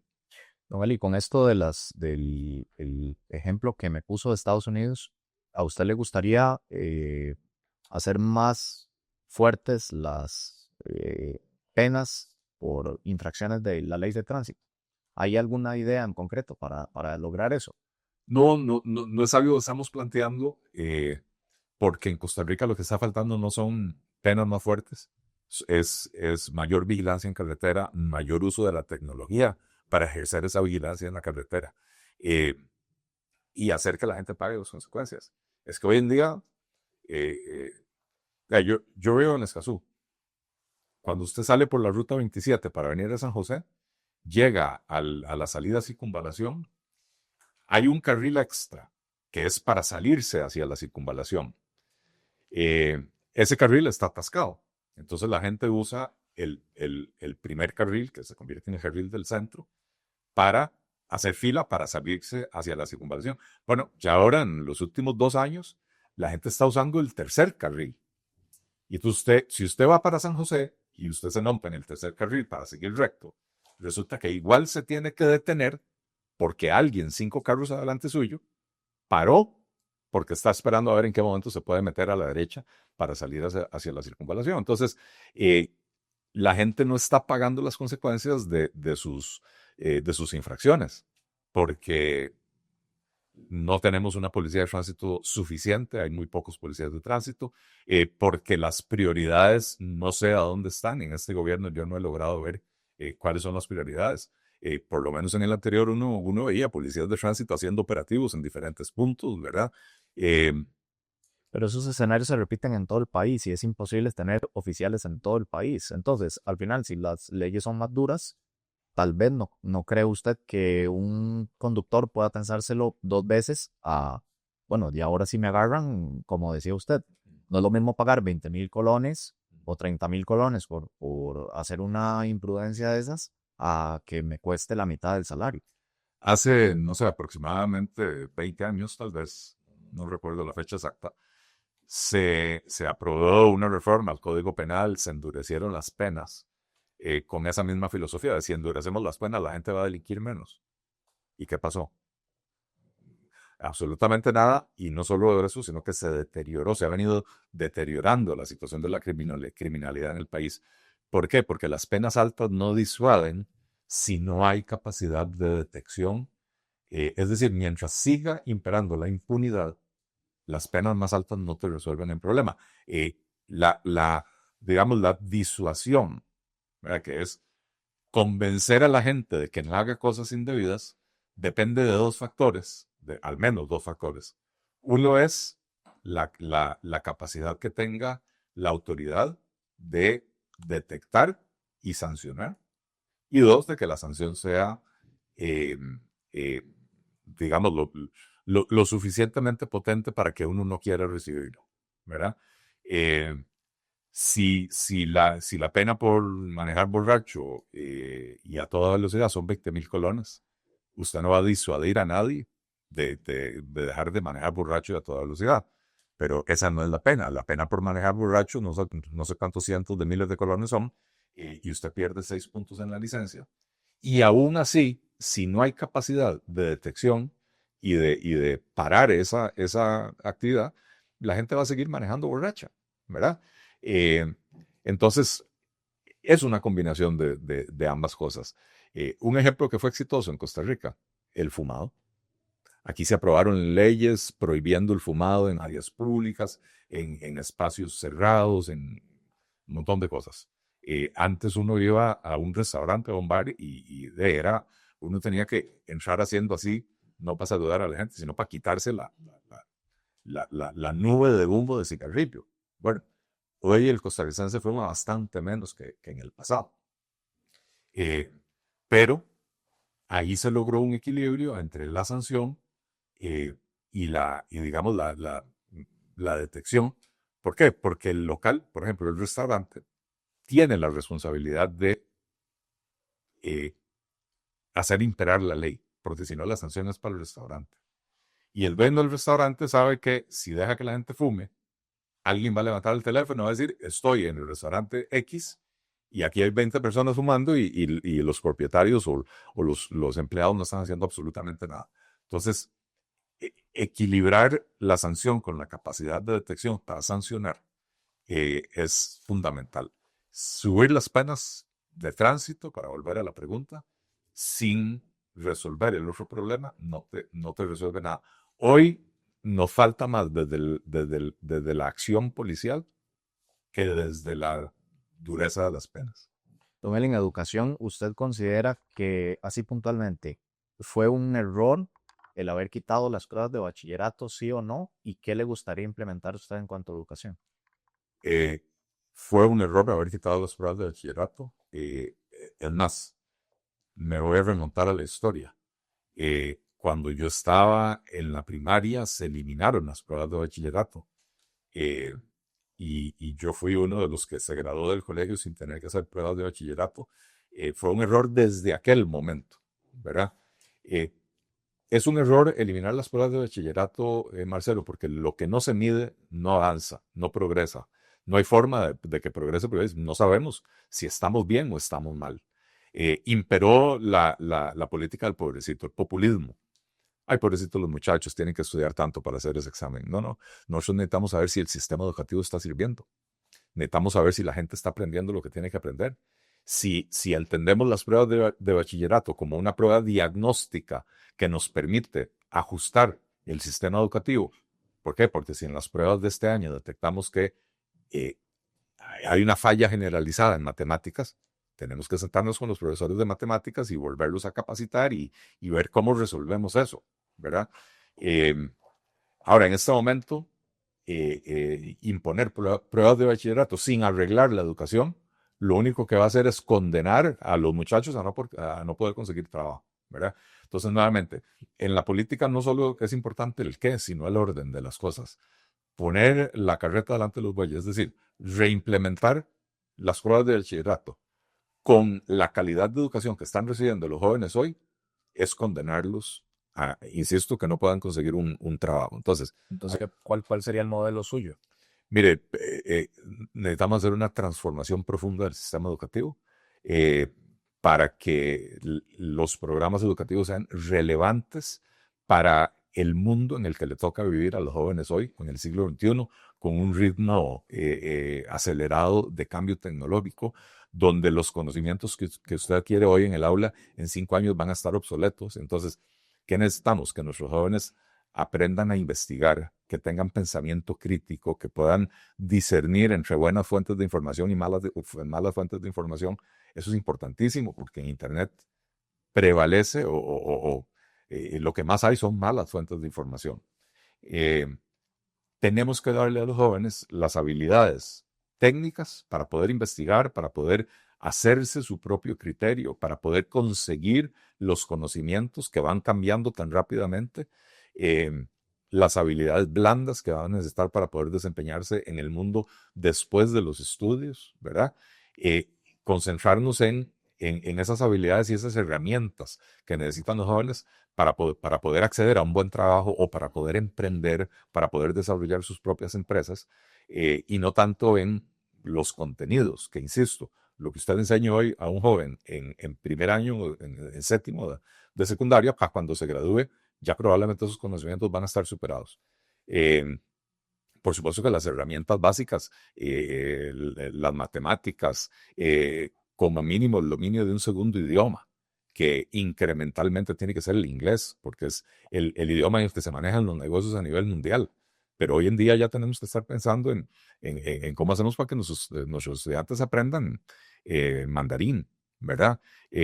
Alemán, otros idiomas, porque estamos insertados en una economía global, y eso nos obliga a que nuestra gente pueda participar en esa economía global. Entonces, una transformación profunda del sistema educativo, de la malla curricular, la redignificación de la función docente. Hoy tenemos a los maestros llenando formularios, haciendo burocracia, cuidando huertas, y tenemos no sé si el 90% de las escuelas no dan el currículum completo, entonces usted tiene niños que pasan por la escuela, van por cuarto grado, no han aprendido a leer. El maestro o la maestra dedica más tiempo a llenar los formularios y los reportes que tiene que llenar que a poder atender a los jóvenes, ¿verdad? Eh, y, y, y a final de cuentas, no estamos enfocados en lo que deberíamos estar enfocados, que es en el joven, en el niño, en la persona que tiene que pasar por ese sistema educativo y que ese sistema educativo tiene que ser relevante para el niño y para el joven, sobre todo el joven, porque todavía en primaria tenemos una cobertura alrededor del 100%. En secundaria es donde la gente empieza a abandonar los estudios, porque los jóvenes van y no sienten que lo que están aprendiendo les va a servir para nada. Y entonces abandonan los estudios. A veces, ¿verdad? Los centros educativos dan lástima, que esa es otra pregunta que le quería hacer, ni como un país como Costa Rica que decidió no invertir en un ejército y sí en educación tiene escuelas tan lamentables como estas. Y no sé si usted tiene alguna propuesta para mejorar el montón de centros educativos que están con cierres técnicos. Vean, no solo los centros educativos que están con cierres técnicos, las escuelas unidocentes, que tal vez fueron una buena idea en su momento para llevar educación a poblados lejanos donde no había otra opción. Es más efectivo trasladar a esos estudiantes en bus a la escuela más cercana que no tener a 20 chiquitos de 6, 7, 8, 9, 10, 11 y 12 años en una misma aula, con una misma maestra. No hay forma de que esos chiquitos aprendan lo que tienen que aprender. De ahí, mientras la maestra está atendiendo a los chiquitos de 6 años, tratando de enseñarles a leer, los de sexto grado están viendo para el ciprés, ¿verdad? Dice que el MEP asuma ese costo de traslado, Claro, etcétera. claro que sí. Vea, ayer estuve ayer no, antier, en el Alto de Quebradilla, en el Huarco. Es un lugar donde vive poca gente, bueno, tal vez hay unas 50 familias, una cosa así por el estilo. Hay una escuela unidocente, tiene maestra y directora. ¿Para qué necesita una directora una escuela con solo una maestra? ¿Verdad? Mejor tuvieran dos maestras. Y entonces, por lo menos pueden atender un poquito mejor a los alumnos. Y me senté a hablar con madres de familia y todas me decían, nosotras terminamos llevando a nuestros hijos a la escuela del centro de Quebradilla, que tienen que caminar 45 minutos para llegar, y en unas cuestas así, ¿verdad? Bueno, las cuestas así cuando vienen del regreso para el alto, ¿verdad? Prefieren hacer eso porque lo que les están enseñando en la escuela universitaria no los prepara para absolutamente nada, ¿verdad? Eh, y entonces no podemos vivir en la ficción de que están yendo a la escuela. Si están yendo a la escuela y no están aprendiendo lo que tienen que aprender, los estamos estafando. Y entonces, otra cosa a la que le tenemos que perder miedo en la educación es a las alianzas público-privadas. necesitamos invertir como locos en educación. Invitemos al capital privado. Invitemos a empresas privadas que vengan y construyan escuelas públicas que van a ser administradas privadamente, pero los gastos los cubren el Ministerio de Educación. Y que los niños vayan a esas escuelas recién construidas con infraestructura de calidad, bien administradas, ¿verdad? Lo hemos probado con los EBAIS y ha sido un experimento exitoso. Los EBAIS administrados por cooperativas reportan mayor satisfacción del usuario, menor costo para la caja. Bueno, repliquemos ese modelo en la educación, porque con los recursos que tiene el Estado costarricense, construir o reconstruir esas casi 900 centros educativos que tienen orden sanitaria, nos va a tomar décadas y no podemos darnos ese lujo. Tenemos que empezar a invitar al capital privado a participar en ese proceso. Y lo otro, una propuesta muy específica, es convertir la Dirección de Infraestructura Educativa en un departamento de gestión de proyectos, darle ese enfoque de gestión de proyectos. En Costa Rica hay muchísimos profesionales con especialidades en gestión de proyectos. Porque ¿qué pasa? La DIE no tiene capacidad para gestionar proyectos. Y entonces empiezan y a los 3 meses ya no hay plata y paran la construcción, la constructora se desaparece, al año siguiente quieren retomar la obra, pero ya la obra está tomada por la maleza y ya la varilla se pudrió. Profesionalizar la gestión de proyectos para que los proyectos que sí se llevan adelante con recursos públicos avancen a un ritmo razonable. Eli, me quedan muchas preguntas. Le agradecería si a partir de ahorita sintetizamos un poquito porque no quiero que algunos de los temas que a nuestro público le interesan se queden por fuera. En cuanto a la caja, usted es economista y más allá de la caja, las pensiones. Muchas personas como yo tenemos llegar a la edad de pensión y no gozar de una pensión. Sí. ¿Tiene usted algún plan así en cortito Sí. que usted diga sí, se puede rescatar las pensiones, se puede rescatar acá? Es un tema del que vengo hablando desde el 2017. De hecho, publiqué una serie de artículos analizando el problema y planteando la solución. El sistema de pensiones, tal como está diseñado, es insostenible. Y es insostenible porque cada vez entran menos jóvenes a la fuerza laboral y cada vez los mayores vivimos más tiempo, ¿verdad? Entonces, una persona se pensiona a los 65, pero si vive hasta los 95, hay que darle una pensión durante 30 años. Eso era posible cuando usted tenía 20 personas trabajando por cada pensionado. Hoy tenemos 4 personas trabajando por cada pensionado y aceleradamente eso va disminuyendo. Entonces, la propuesta es migrar el sistema de pensiones a un sistema de cuentas individuales, de capitalización individual, donde el ISR FENSAN empieza a trabajar, el sistema, el IOM, abre una cuenta a nombre del ISR FENSAN, no es una cuenta en un banco, es una cuenta contable. Y entonces, todos los aportes del trabajador, del patrono y del Estado entran contablemente a esa cuenta, ¿verdad? Eso tiene varias virtudes. Primero, que mi pensión va a depender de mi trabajo. Y eso me da a mí una señal.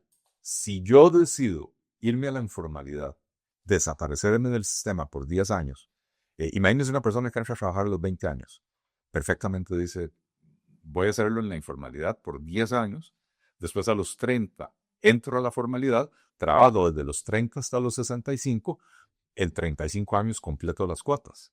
Entonces, ¿para qué cotizo todos estos primeros años? Bueno, porque si usted está en un sistema de cuotas individuales, todos los años que usted deje de cotizar, le hacen la pensión más pequeña. Todos los años que usted cotice, le agregan a su pensión.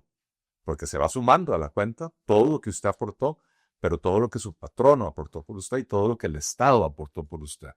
Es la única forma de hacer el sistema de pensiones sostenible. Eli, vivienda, muchísimas personas están en un limbo, ¿verdad? Hay bonos de vivienda para los que son tal vez familias muy pobres. Las personas de clase alta pues no tienen dificultades para construir una casa, pero hay hay como hay un limbo ahí en la clase media que le cuesta demasiado construir una casa, o sea, tiene que embarcar por más de 40 años. ¿Hay alguna solución para eso? Sí, nosotros estamos trabajando en un planteamiento para que es precisamente de acceso a la vivienda para la clase media, por lo que vos decías. Eh, la gente de menores ingresos tiene la posibilidad del bono y la gente de ingresos altos no tiene esa necesidad. Eh, Acceso a la vivienda depende de dos cosas, básicamente. Una es disponibilidad de vivienda a un precio razonable y la otra es acceso al crédito, que es usualmente el obstáculo que tiene la persona de clase media. A veces la persona tiene el ingreso necesario para calificar para el crédito, pero no los ahorros necesarios para pagar la prima. Entonces estamos desarrollando un planteamiento que involucra la posibilidad de financiar la prima con garantía, que, bueno, estamos viendo exactamente cómo garantizar esa prima, pero podría ser incluso con los recursos que la persona tiene acumulados en el ROP. No es retirar el ROP, es nada más poner el ROP a responder como garantía, ¿verdad? De manera que pueda financiar esa parte, con programas específicos para atender a los jóvenes profesionales que hoy demandan vivienda, y ahí está empezando a haber oferta de vivienda, digamos, eh, apartamentos pequeños, que es lo que está buscando la gente joven, pero la mayor parte de esa oferta es de precios muy elevados. Necesitamos llevar eso a vivienda accesible. Eh, y acceso a la vivienda para las familias de clase media y para los hogares liderados por mujeres. En transporte, don Eli, yo no sé si realmente la solución sea abrir más carriles, ¿verdad? Pero la pregunta que todos nos hacemos es por qué Costa Rica no puede aspirar a más, ¿verdad? A un tren de mayor calidad, un transporte público de mayor calidad que te ayuda a descongestionar las carreteras o un metro como en otros países vecinos, Panamá. ¿Por qué Costa Rica no puede avanzar en ese tipo de conversación? No ha podido porque han imperado los intereses particulares. Eh, Veo usted que cuando se cerró el tren a Limón, surgieron las empresas de transporte por carretera, los traileros, y cuando se ha querido implementar cualquier otro tipo de solución, el lobby de los traileros era un lobby que tenía mucho poder en los gobiernos y entonces impedían que avanzara cualquier cosa. Entonces hace falta determinación, hace falta más alianzas público-privadas, invitar al sector privado nuevamente a invertir en estas cosas porque con los recursos propios del Estado no logramos resolver el problema urgente, pero sobre todo algo que vos apuntás, transporte público. El transporte público es vital, es fundamental. En la medida que haya un sistema de transporte público de buena calidad, confiable, con horarios mm, que la gente pueda confiar que si el bus dice que va a estar ahí a las 8 y 7, va a estar ahí a las 8 y 7. eh, en esa medida, la gente empieza a dejar el carro en la casa. Yo trabajé varios años en Estados Unidos, eh, y tengo que decir que uno de los criterios para buscar casa, bueno, yo me fui a trabajar a Estados Unidos, me contrató una empresa, y uno de los criterios para buscar casa donde irme a vivir era que hubiera transporte público para poder llegar. Y entonces yo vivía en un lugar, caminaba 100 metros a la parada del bus. Yo tenía, en esa época era en papel, ¿verdad? Entonces uno andaba con el horario del bus en papel, y uno sabía que había un bus a las 7:52 y había otro bus a las 7:58. Que si yo no estaba ahí a las 7:58, el bus de las 8:05 me hacía llegar tarde, ¿verdad? Eh, y entonces yo podía confiar, el bus nunca me falló, siempre estaba ahí, yo me iba en bus, una delicia, uno va en el bus sentado leyendo. Los buses tienen que ser buses de calidad y no tiene que ir la gente como en latas de sardinas, todos empacados uno encima del otro con comodidad, ¿verdad? Eh, Ese es el mundo ideal, pero con nuestras calles colapsadas, ¿cómo lo hacemos? bueno, hay que primero, vos hablabas de metro o tren rápido, trenes de las cercanías, ese tipo de cosas, ¿verdad? Para sacar carros de las calles. Y segundo, por lo menos en las ciudades, buena parte del problema lo provoca la falta de vigilancia policial. Si vos tratás de bajar por, no sé, Avenida Primera o alguna de esas, ¿verdad? Las presas las provocan personas que se parquean a ambos lados de la calle donde está claramente pintada de amarillo y no hay policía que aparezca y no hay cámaras de vigilancia para mandarles una multa renota. Y entonces esa vigilancia es necesaria para que con la infraestructura limitada el tránsito pueda fluir un poquito mejor. Las calles que tenemos hay que arreglarlas, y muchas veces son intransitables por los huecos y todo lo demás. Todas esas son medidas que agilizan el tránsito. Pero reitero que en la medida que el servicio de bus sea de calidad, sea confiable, tenga horarios establecidos, ¿cómo se llama? Y sí, en algunos lugares hay que hacer carriles exclusivos, pero hay que hacer que se cumplan los carriles exclusivos. Es que aquí, ¿qué pasa? Carril exclusivo para buses y los buses andan en el otro. Carril exclusivo para buses y los carros andan en los carriles de buses, ¿verdad? Y usted se va a España y usted ve ciudades donde hay carriles exclusivos para los buses. Incluso han empezado a poner como tipo tranvía, buses eléctricos con conexión al cable ahí arriba. Y van por su carril dedicado. Y entonces se brincan las presas, llegan mucho más rápido, la gente va cómoda, la gente va segura. Y eso es a lo que tenemos que esperar. Yo le compro lo del carril exclusivo, pero si siguen siendo los mismos buses hechos leña, como están ahorita, la gente igual no va a querer utilizar el transporte público. ¿Cómo hacer con esa otra problemática? De cada 7 años se vencen las concesiones de los buses. Y cada 7 años el país ha tenido la oportunidad de cambiar las condiciones. Porque la concesión de bus no es un derecho divino. Es un derecho que se gana un empresario ofreciendo un servicio. Las condiciones del servicio las tiene que exigir el Estado. Entonces el Estado tiene que decir, a ver, ¿usted quiere renovar su concesión? Estas son las condiciones que me tiene que ofrecer, ¿verdad? Y no se ha hecho, o sea, se han desperdiciado esas oportunidades eh, eh, cada vez que se ha tenido esto, ¿verdad? Ahora tenemos un problema, que es que, si no me equivoco, la última vez que vencieron las concesiones fue a principios de este gobierno, si no me equivoco. Y entonces la próxima vez será hacia finales del próximo gobierno, ¿verdad?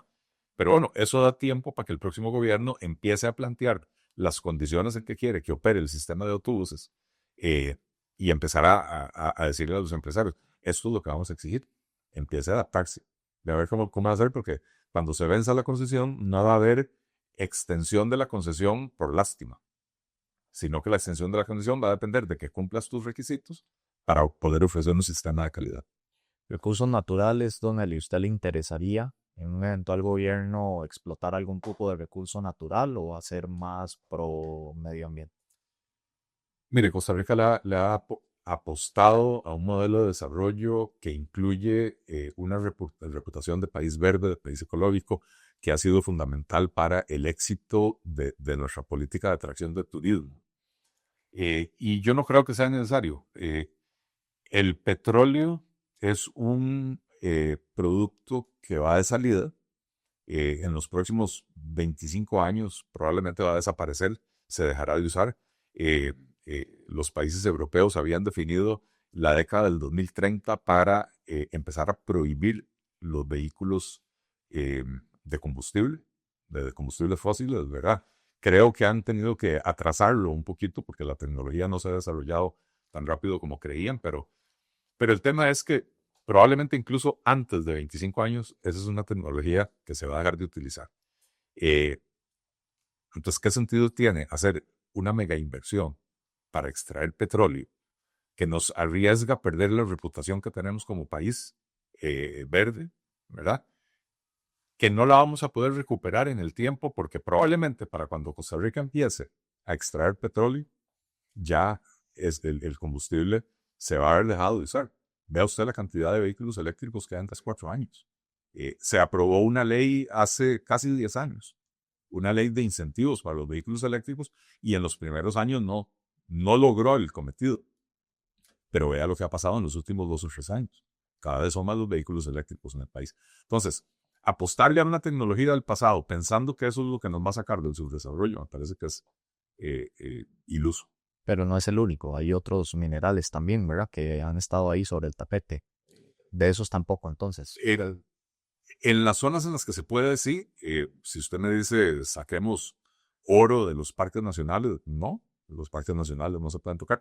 Yo sí creo, por ejemplo, que la única solución para Cruzitas es otorgar una concesión para la explotación ordenada de lo que sea que quede de oro ahí y contratar a una empresa que venga a hacer un plan de recuperación, ¿verdad? Limpiar, hay una tremenda contaminación, limpiar todo lo que el desastre que se ha provocado y poder, una vez extraído el oro, regenerar la naturaleza en ese lugar. Hoy pretender que de Cruzitas nos vamos a salvar amarrándonos a los árboles es completamente iluso. Hoy eso es tierra de nadie, es parte de los territorios de los que el Estado costarricense tiene que recuperar el control.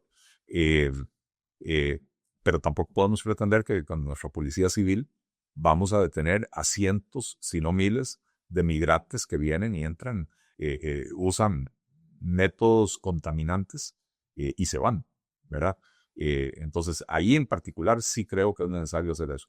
Y lo otro que hay que respetar son los productores artesanales, tradicionales, brindándoles el apoyo para que no utilicen los métodos contaminantes, ¿verdad?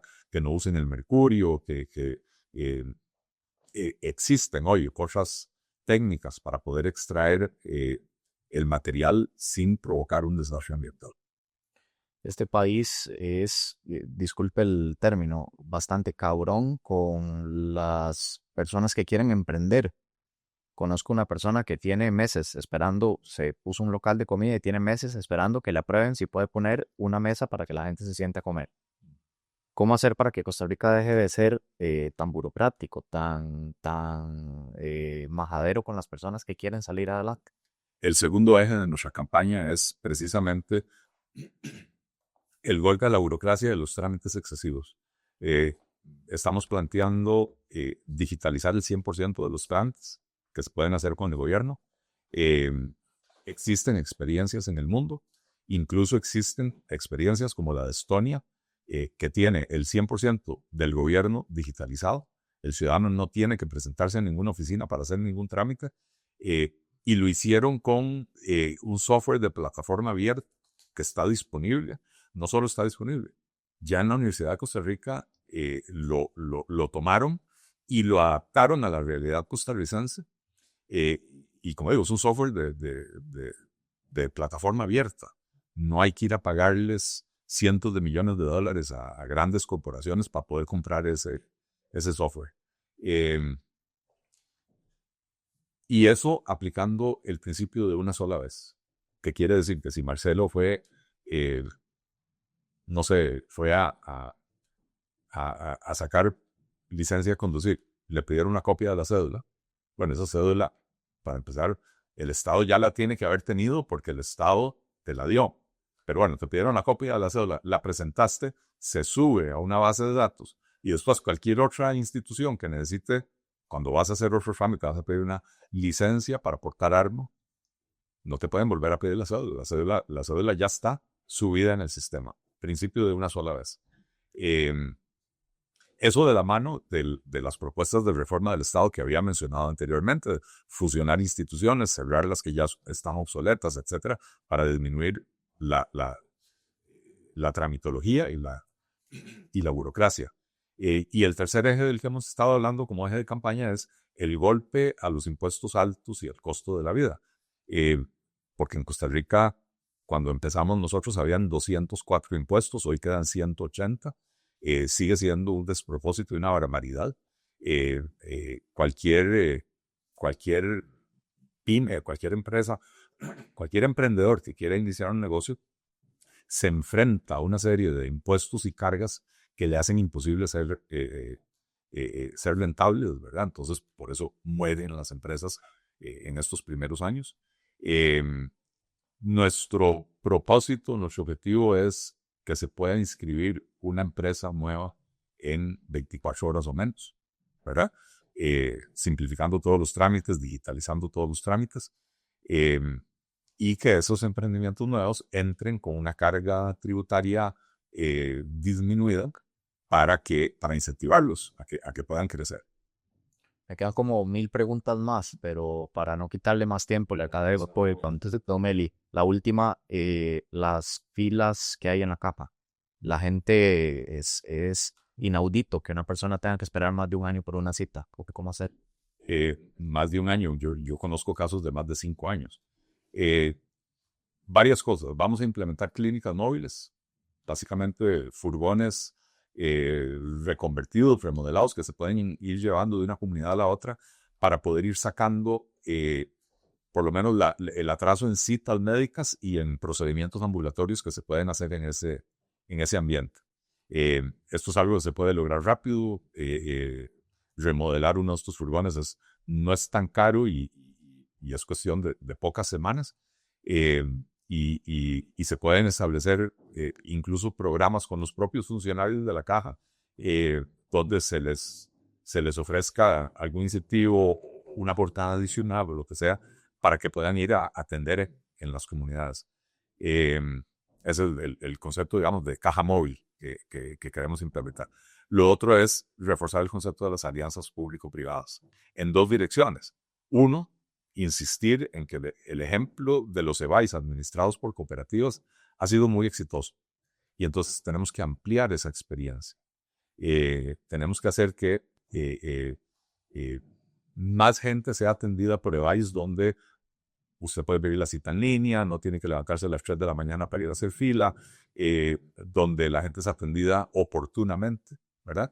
Y lo otro es que mientras persistan listas de espera, alianzas público-privadas en el sentido de contratar a proveedores privados de salud para que nos ayuden a sacar esas listas y volver a tener un flujo normal de pacientes en la caja.